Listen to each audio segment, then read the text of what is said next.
What's up, y'all? Welcome to my channel, and today for you I have a review. And yes, by title you know what it is: the Netflix live action show Avatar: The Last Airbender. Now I do have many thoughts about this show. First off, I want to say I do not think it deserves the harsh criticisms that it's had on Twitter. A lot of them I feel like aren't valid, are pretty nitpicky and gatekeeping a little bit, but there's also a lot of valid complaints with the show and flaws that I do not agree that the show did. So first off, what we're going to do is we're going to jump into the pros of the show. First off, the bending. The bending was really good. The CGI, it looked good, it looked powerful. The earth bending looked like they actually had to lift it up. Reminded me of the show, really good. Now, the fire bending. It looked really good, powerful. You could really feel the heat. Those boys are getting burnt alive. I wish it was more stylized.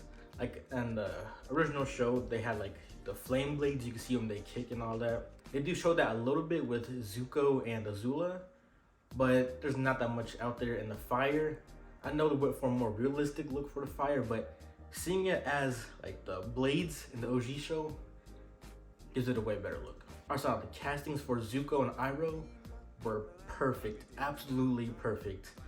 I don't know what they were doing, bro, but the writing with Zuko and Iroh and adding more backstory to the Agni Kai, where he got his scar, and they did Liu Ten's funeral with Iroh and Zuko there with him.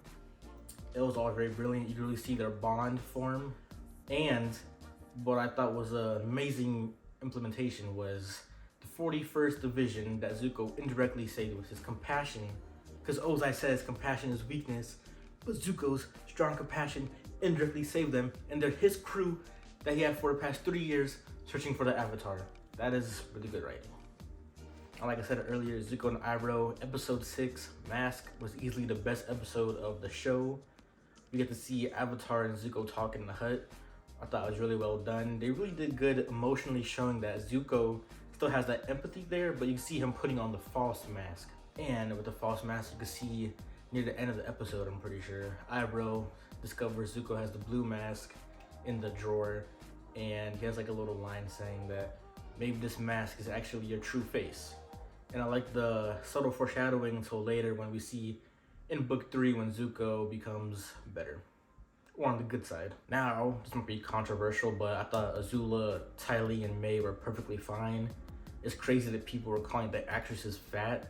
That is wild. They were nowhere near that. And I think May delivered her lines perfectly. Azula did well with what she was given with. They had a little screen time, but you can tell it was all being set up for future endeavors.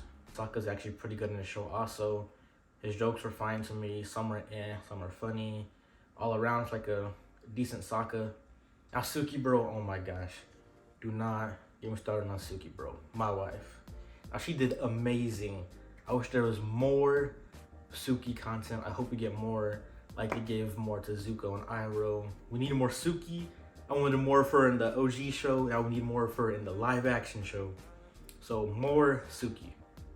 Now I thought Ko was actually done really well. I know a lot of people online did not like how they did Ko, but the whole, showing compassion thing, compassion is weakness. And Aang showed compassion by giving him back the totem, because it's revealed that Ko just wants what everybody wants, a family. I believe that was a really good lesson for Aang, and it shows how more emotionally attuned he is with people and spirits, no matter what they look like. It really does good with Aang's character. It shows that he's compassionate to all living things, or even non-living things. He's just that pure-hearted. Regardless of what Ko did, he still showed kindness, returned a totem to him, so he's connected with his mother. And I thought it was a really beautiful moment in the show. Ozai, perfect casting, his entire fight scene with Sokka and the way he just moved, the little one-handed style. Ooh, bro. It really shows how powerful Ozai is. Oh my gosh, they did really well with Ozai. Now we're gonna go into things that I did not like what they did. First off, Sokka and the Kyoshi Warriors and this whole small sexism storyline. We still really much needed that. One, for when Katara and Pakku have their encounter. And two, because that entire thing in the show was just Suki simping after Sokka, and no one learned anything. There's no development for Sokka, no development for Suki. We don't get much added depth for the later show. Sokka and Suki's interaction just felt very bland. You don't really feel anything. I mean, I love the actress Suki, but like they did her dirty. They did her and Sokka dirty in that moment. We don't get much of either of their much needed development. Now, one of the biggest changes to the show was the whole Boomy Omashu storyline that we got. In the live action show, I did not think it was portrayed well at all. They did not do service to Boomy's character or Aang's, and Katara and Sokka were just that part was a mess. I'll admit that was the messiest part of the show. One of the biggest problems with the show is Aang being serious 24/7, bro. They're actually making him insufferable. Every 5 seconds is him like, gotta get to the Northern Tribe. I know my power, blah blah blah. Bro, this kid wants to be Goofy. The actor Gordon, bro, he is really good as Aang. Especially on episode 6 when he's talking to Zuko. Like, the actor is there, bro. Let him be Goofy Aang. We don't need him being serious 24/7. That takes away that charm of Avatar.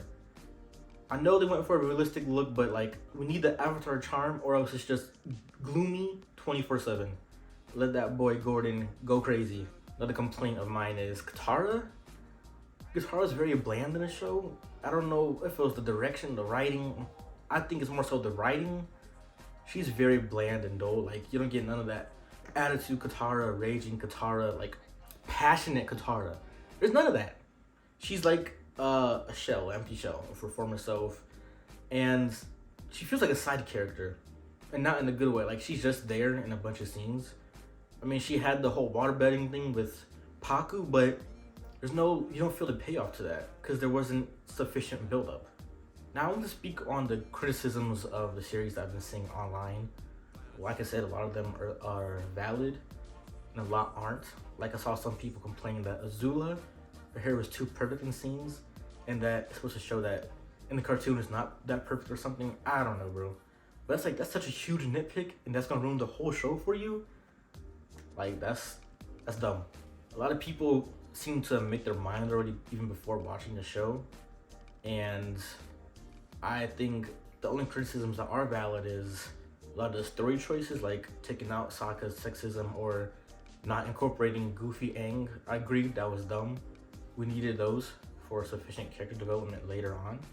And when you actually watch the show, I know a lot of people's complaints is that Ozai is like loving of Zuko, and it's completely not the case. If you actually watch the show, you'll see that it's revealed that Ozai has been manipulating Azula and Zuko together to clash together like he did in the OG show. And even General Zhao admits that Zuko's been played the entire time, and it was just for motivation for Azula. And we also see Azula's blue flames in one of the scenes. I hope in book 2 she has blue flames like all the time. It really fits her character, personality. It separates her individualism from every other firebender, and not even Ozai has blue flames. Saw some critiques that they said the bending, they're treating it like magic, and it was in response to seeing Azula's lightning bending. Lightning bending was perfectly fine. She did like a little form. It wasn't the accurate cartoon form starting from here, but it was still like a martial arts form, and that did perfect respect to the lightning bending. However, if they change the origins of lightning bending in book 2, then we'll have problems. So all in all, yes, the show has flaws. I feel like instead of straight bashing them or making fun of the actors' physical appearances, which is crazy, because Azula and Maytali all look fine. All the actors look fine. Yes, I do wish Katara and Sokka were darker, but it's whatever. They've been casted already. I think what we can do is encourage the creators of this series to look at the big mistakes that actually matter and fix them for book 2. Like, my biggest issue is the pacing. 8 episodes, you can't fit all of that for the development of Sokka, Katara, and Aang. If we're going to do the show with 40, 50-minute episodes, then we need at least 15 episodes for book 2. Probably 20.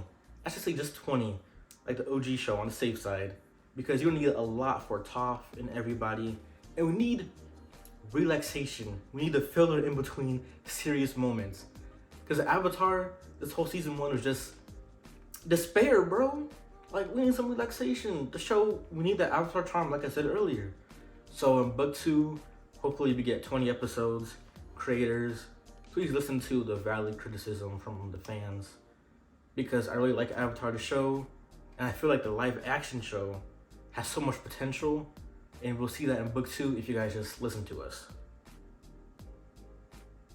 Alright, that sounded bad. I feel like we'll see the potential come out way better in book 2 if you guys just implement, you know, longer episodes so the pacing can flow better. It's just all despair, gloom when I get to the Northern Tribe. My power, let Aang be goofy, give Katara personality, and give Sokka development that he needed. And more Suki, please do justice to Toph, bro. As you guys see, I'm a passionate fan. I love the show. The live action show has a lot of potential, and I got something good there. It's just the choices you made for season 1, I believe, are not good. All around though, I really love season 1. I think it was good. Nowhere near trash that people are saying that it is online. And I hope we get renewed for season 2. I look forward to it.